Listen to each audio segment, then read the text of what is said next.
If furnishing your midterm rental feels like guessing, pricing feels like roulette, and hands-off still means you're glued to your phone, this video is for you. Because here's the truth, the demand for midterm rentals in Phoenix is real. But most investors are leaving thousands on the table simply because their setup doesn't support steady, consistent bookings. I talk to investors every week who tell me the same thing. They bought what they thought would be a passive investment, and now it feels like another full-time job.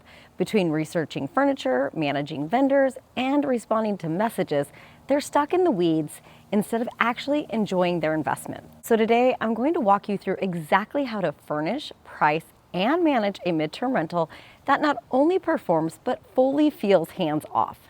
This is part 2 of my midterm rental series, so if you haven't seen part 1 yet, where I broke down how to buy a property that actually cash flows in 2025, make sure you go back and watch that one next. But in this video, I'm taking you deeper.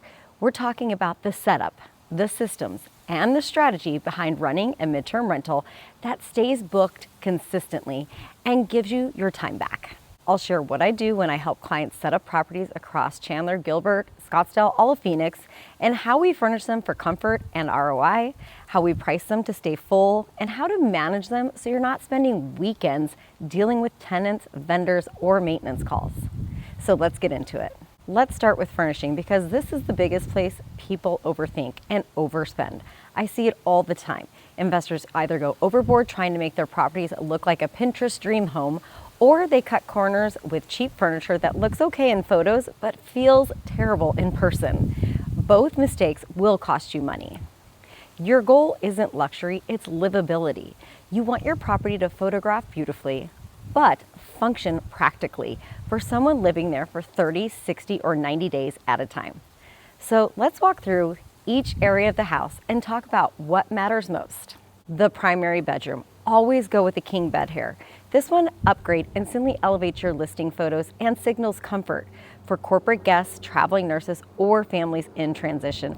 That primary suite is their little sanctuary. Make it count. Use a sturdy bed frame, a quality medium firm mattress, and bedding that's both stylish and durable. I always recommend washable duvet covers, layered textures that look good on camera, and 2 types of pillows, soft and firm. Keep an extra set of linens in the closet and blackout curtains, a nightstand on each side with USB lamps, and make sure there are extra outlets or power strips for charging. Little touches like that make a huge difference. In the secondary bedrooms, for guest rooms, stick with queen beds if possible. They fit better in most spaces and give you flexibility. Every sleeping space should have a nightstand, reading light, and either a dresser or a closet with at least 16 hangers. And don't forget blackout curtains here too, especially for travel nurses who might be sleeping at odd hours. Now let's jump to the living room. This is where you should prioritize comfort and durability. Avoid fragile or high maintenance furniture. No glass coffee tables or dainty accent chairs. Choose a clean, neutral couch with washable covers and enough seating for your occupancy. Add a coffee table with storage underneath, a throw blanket, and a 55-inch smart TV mounted at eye level.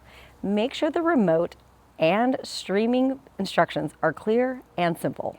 Next is your kitchen. Now this is the deal breaker. A midterm rental doesn't feel like home unless the kitchen is stocked properly. Guests staying 1 to 3 months will cook and use everything regularly, so your kitchen setup actually matters. Include a full dish set for 6, 2 good nonstick pans, 1 stainless steel pan, a sharp knife set, cutting board, mixing bowls, storage containers, a strainer, and at least basic pantry items like salt, pepper, olive oil, and coffee filters. Add a coffee maker, toaster, and microwave if the home doesn't have one. These aren't luxury items, they're expectations. Now, if you have the ability for a workspace, add a small desk and a comfortable chair. This single addition increases your visibility on platforms like Furnished Finder because it caters to remote workers and traveling professionals. Even a small corner setup helps. For your laundry, keep it stocked with essentials, detergent pods, stain remover, iron, ironing board, and a lint roller. Label everything and include simple instructions for guests. Now for your outdoor space. You don't need a resort setup, but a small table with 2 chairs and string lights goes a long way.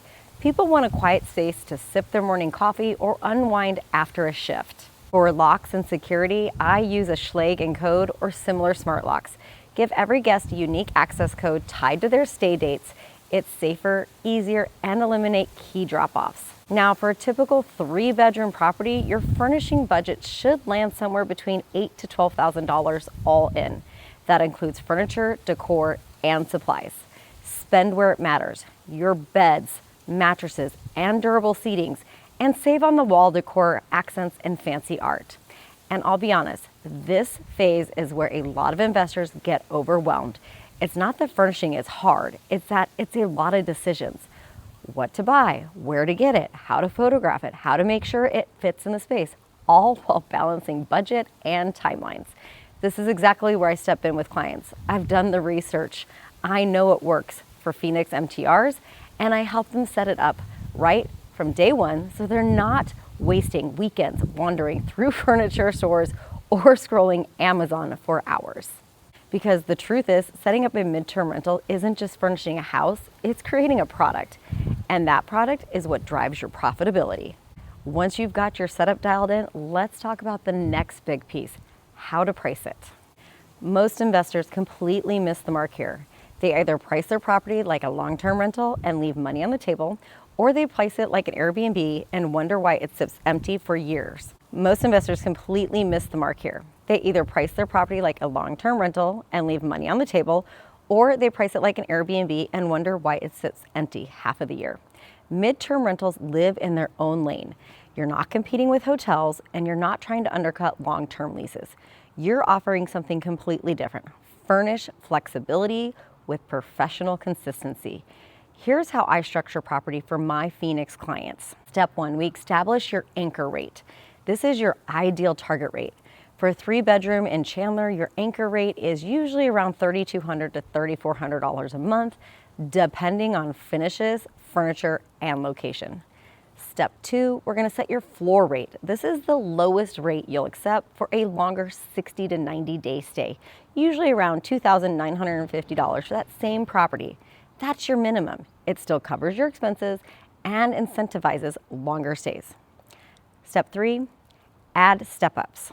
Offer small increases for shorter specialized stays. 30 to 59 days, add $200. Pets, add $150 flat fee. Peak season like January through March, add $250 per month. Step 4, protect your margins. Always include a utility cap, around $250 a month, with a note that overages are billed separately. That keeps your profit consistent and prevents guests from running the AC at 68 degrees all summer long. Step 5, control your calendar. Once you're booked about 8 to 9 months out, open up shorter stays to fill small gaps, but lead with 60-day plus minimums. That's where you'll attract the best tenants. This strategy keeps your property consistent, predictable, and profitable. Now, most investors don't realize how much strategy goes into pricing midterm rentals. You're balancing length of stay, neighborhood demand, and seasonality. That's where I come in. I help my clients set up their numbers correctly from the start so they're not constantly adjusting, second guessing, or leaving money on the table.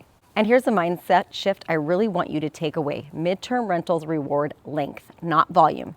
You don't need 50 bookings a year. You need 5 to 8 high-quality tenants who stay longer, pay on time, and take care of the home. That's what creates steady, stress-free cash flow. Now, let's talk about how to actually make it feel passive, because this is where most investors lose their sanity. You can have the perfect furniture, the right pricing, and a great property. But if your systems are sloppy, it will still feel like a job. Here's the rhythm I follow for all my managed properties. When someone inquires, I send a quick pre-screen message asking 3 simple questions. What brings you to town? How long will you need housing? And who will be occupying the home? That one message instantly filters your quality tenants. If it's a travel nurse, corporate relocation, or insurance placement, you are in good shape. Once they're approved, I send them a digital house manual that includes all the details: check-in, parking, Wi-Fi, trash days, and how to request maintenance. And the communication cadence, I keep it simple. 7 days before arrival, confirm details and parking. Morning of check-in, resend the access code and Wi-Fi info. 3 days after check-in, a quick just checking in to see if everything's going okay. For 60+ stay stays, one mid-stay check-in to see if they need anything. That's it. 4 total messages per stay. This is where most self-managing owners get stuck. They think midterm rentals will be easy, but the ongoing communication, turnovers, and coordinations still eat up time. I help my clients take all that off their plate. I set the systems up for them, handle the communication and vendors, and make sure everything runs smoothly so they can actually enjoy the passive side of this. And for turnovers, plan on one deep clean between tenants, not multiple per month. I recommend offering a mid-stay refresh at day 45 for longer bookings. It keeps your property in great shape, your cleaners happy, and your next guest impressed. Now for vendors, you don't need a massive team. You just need 3 reliable partners, a cleaner, a handyman, and a landscaper. I schedule them on quarterly rotation for filters, batteries, small touch-ups, and property checks. And as for owner reporting, at the end of each month, review your numbers. I use OwnerRez to automate reporting, but even a simple spreadsheet works. The goal is to know your income, your expenses, and your occupancy, and to spot opportunities to improve. When your systems are in place, this business becomes predictable. Predictable tenants, predictable income, predictable operations. That's the difference between running a business and running yourself ragged. If you want to simplify everything we just covered, here's your quick 1-page blueprint. Buy box, 2 to 4 bedroom, 2 baths, safe neighborhood, near hospitals or major employers. Furnishings, king in the primary, comfortable beds, full kitchen, workspace, and smart lock. Your price ladder, anchor, floor, and step up for shorter stays or peak months. Managing, 4-message cadence, mid-stay refresh, quarterly vendor rotation. That's it. That's the playbook that keeps my clients' properties full, low stress, and profitable. So let's recap. If you want your midterm rental to actually feel hands-off, you have to furnish for function, price for predictability, and manage by rhythm, not reaction. Midterm rentals are absolutely the future here in Phoenix, but let's be honest, there's still another job if you're managing them yourself. That's where I come in. I help investors buy the right properties, set them up strategically, and then manage them day to day so they can truly be hands-off. And if you're the kind of investor who likes to really understand the numbers before diving in, I put together something that will help. It's called the Investor Starter Playbook. It's the exact guide I use with my clients to help them analyze properties, calculate returns, and understand the real numbers behind midterm rentals here in Phoenix. It walks you through the formulas, worksheets, and setup checklists you can use to confidently evaluate any deal. And no, it's not a free download. It's a small investment of $27, but it can save you thousands in mistakes. Inside, you'll get my ROI worksheet, deal analyzer, and a step-by-step framework that takes the guesswork out of running your numbers. If you're serious about getting started the right way, you can grab it using the link below this video.